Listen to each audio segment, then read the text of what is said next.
ആ മോളെ. ആ കുറുവാച്ച, ഞാൻ അത്യാവശ്യമായിട്ടൊന്ന് കോയമ്പത്തൂർ പോവാ. ശ്രീയുടെ ഗ്രാൻഡ് ഫാദർ മരിച്ചു. ഞാൻ എന്താ വിളിച്ചാന്നറിയോ? നാളെ രാവിലെ ഹോസ്പിറ്റലിലേക്ക് പോകും. ഒന്ന് ഫ്ലാറ്റ് വഴി പോണം. ഞാനവിടെ സെക്യൂരിറ്റിയുടെ കയ്യിൽ ഒരു കവർ ഏൽപ്പിച്ചിട്ടുണ്ട്. അതൊന്ന് സിറിയ ഡോക്ടർക്ക് നാളെ രാവിലെ തന്നെ ഏൽപ്പിക്കണം. അതിനെന്താ? അന്നെ ഉണ്ടോ അടുത്ത്? കൊടുത്തേ. ശരി മോളെ. ഡോക്ടറെ. ഡോക്ടറെ. അന്ന, ഞാനൊരു ഡോക്യുമെന്റ് അറ്റാച്ച് ചെയ്തൊരു ഇമെയിൽ അയച്ചിട്ടുണ്ട്. അതൊന്ന് പ്രിന്റ് ഔട്ട് എടുത്തിട്ട് പവച്ചിക്ക് കൊടുക്കണേ. കൊടുക്കാം.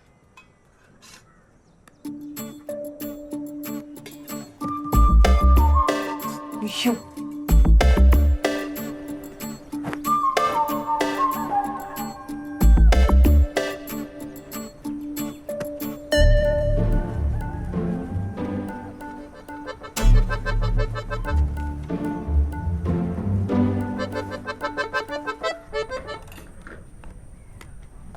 നീ കുളിച്ചില്ലേ? ഞാൻ വന്നിട്ട് വിളിച്ചോളാം. നമുക്ക് വേറൊരു വീട് നോക്കണം ബാപ്പച്ചി. കുറച്ചുകൂടെ ടൗണിലേക്ക് അടുത്തായിട്ട് എവിടെയെങ്കിലും. ടൗണിലേക്ക് 10 മിനിറ്റ്. ബെസ്റ്റ്. ഒരു ബസ് കിട്ടണമെങ്കിൽ 2 കിലോമീറ്റർ നടക്കണം. ആ സജീവങ്ങളിൽ ഓട്ടം കിട്ടാൻ വേണ്ടി മാത്രം നമ്മൾ ഇവിടെ കൊണ്ടു വിടണേ. എനിക്കാണെങ്കിൽ ഈ വീടും ഇഷ്ടമില്ല. ഒരു പോസിറ്റീവ് എനർജി ഇല്ലാത്തൊരു വീട്. നമുക്ക് സ്ഥലം ഒന്ന് വിറ്റിട്ടെ എന്തെങ്കിലും വഴി കാണും. നിന്റെ അമ്മച്ചി പെണ്ണിനും ഇതന്നെയായിരുന്നു ഇഷ്ടം. വെള്ളം ചെറുപ്പൊക്കെ ആയിരുന്നെങ്കിലും മേരിക്കുട്ടിയമ്മയുടെ വീട്ടിൽ പോവാന്ന് പറഞ്ഞാൽ അപ്പ ചാടിയായിരുന്നു. മാത്തുക്കുട്ടിക്കും അത് തന്നെയായിരുന്നു ഇഷ്ടം. വൈപ്പില് കുറച്ച് സ്ഥലം വാങ്ങാന്നുള്ളു.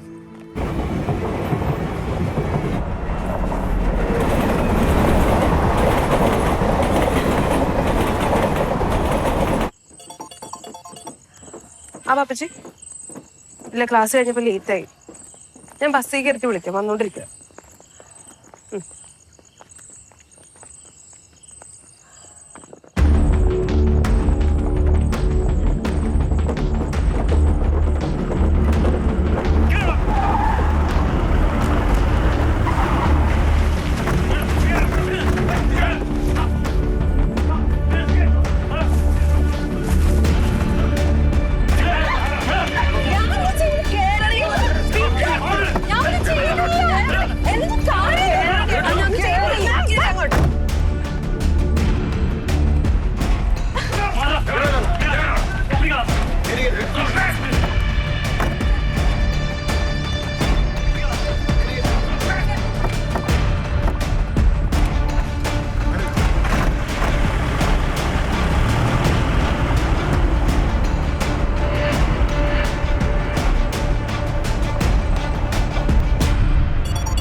നഗരത്തിലെ കോളേജ് വിദ്യാർത്ഥികളെ കേന്ദ്രീകരിച്ച് പെൺവാണിഭ സംഘങ്ങളും മയക്കുമരുന്ന് റാക്കറ്റുകളും പ്രവർത്തിക്കുന്നുവെന്ന മന്ദാരം TV റിപ്പോർട്ടിന്റെ അടിസ്ഥാനത്തിലാണ് പോലീസ് റെയ്ഡ് നടത്തിയിരിക്കുന്നത്. നഗരത്തിലെ VIP-കൾ താമസിക്കുന്ന കോളനിയിൽ ഒരു ആഡംബര വീട് കേന്ദ്രമാക്കിയായിരുന്നു സംഘത്തിന്റെ പ്രവർത്തനങ്ങൾ. പിടിക്കപ്പെട്ട പെൺകുട്ടികളെല്ലാം തന്നെ നഗരത്തിലെ വിവിധ കോളേജുകളിലെ വിദ്യാർത്ഥിനികളാണെന്നുള്ളതാണ് പോലീസിന്റെ ആദ്യ നിഗമനം. കൂടുതൽ വിവരങ്ങൾ ലഭ്യമായി വരുന്നതേയുള്ളൂ.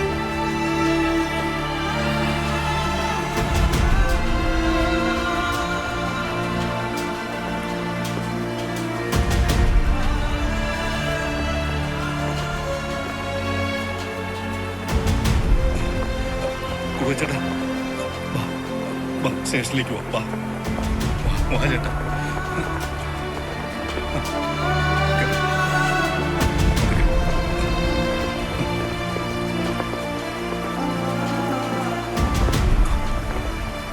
ബാബു സാറേ സ്റ്റേഷനിലുണ്ടോ? ഒരു ചെറിയ പ്രശ്നമുണ്ട്. സാർ അവിടെ ഉണ്ടല്ലോ അല്ലേ?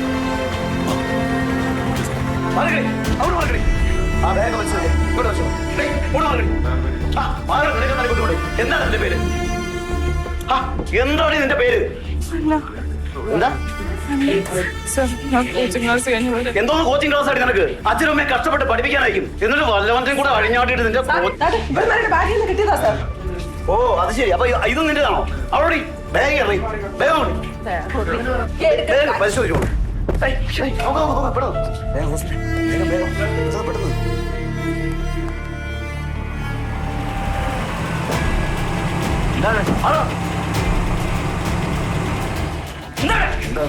ഇങ്ങോട്ട് മാറാ പറഞ്ഞില്ലേ?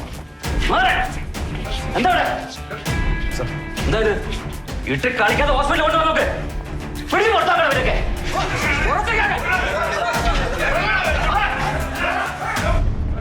എന്താ സംഭവം? ഇമ്മോറൽ ട്രാഫിക് ആണ് സാർ. ഷാഡോ പോലീസ് കൺഫേം ചെയ്താ, അതിനുശേഷം അറസ്റ്റ് ചെയ്തു. ചെയ്തോ വന്ന് ഇവരുടെ സ്റ്റേറ്റ്മെന്റ് എടുക്ക്. ആ ക്ലിനിക്കിന് ആരെയും വിളിച്ചത് കാണിക്കേ, പിന്നീട് പടിയാവണ്ട.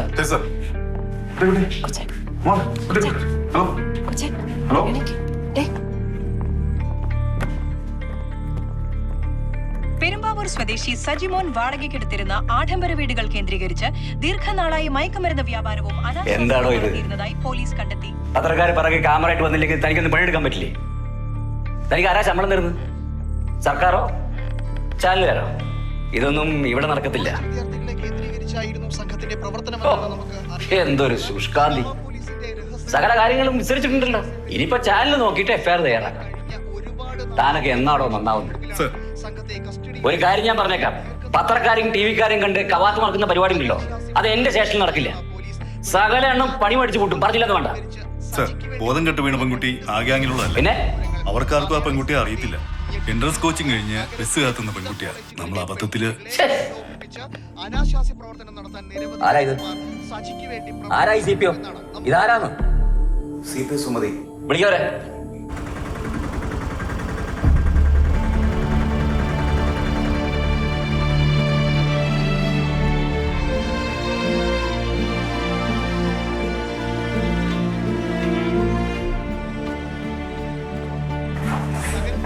എന്തായത്? തനിക്ക് സസ്പെൻഷൻ കേട്ടോ. ഈ കുട്ടി ഇന്നസെന്റാ, പക്ഷെ അവരുടെ മുഖം ലോകം മുഴുവൻ കണ്ടോണ്ടിരിക്കുക. താൻ ഒരൊറ്റ ഒരുത്തി കാരണം.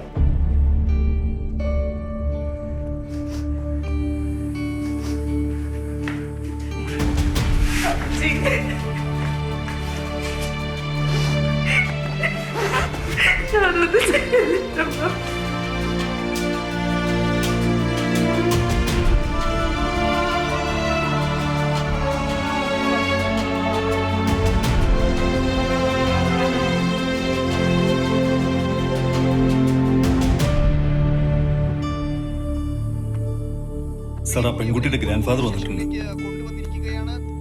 എന്തൊക്കെയാണ് കാണിച്ചു വച്ചിരിക്കുന്നത്? ഇതിനൊക്കെ ഉത്തരം പറയേണ്ടത് നമ്മളാ. ഇതൊരു ഇഷ്യൂ ആയിട്ടുണ്ടല്ലോ. അയാൾ വീട്ടിലിരിക്കും ഉറപ്പാ.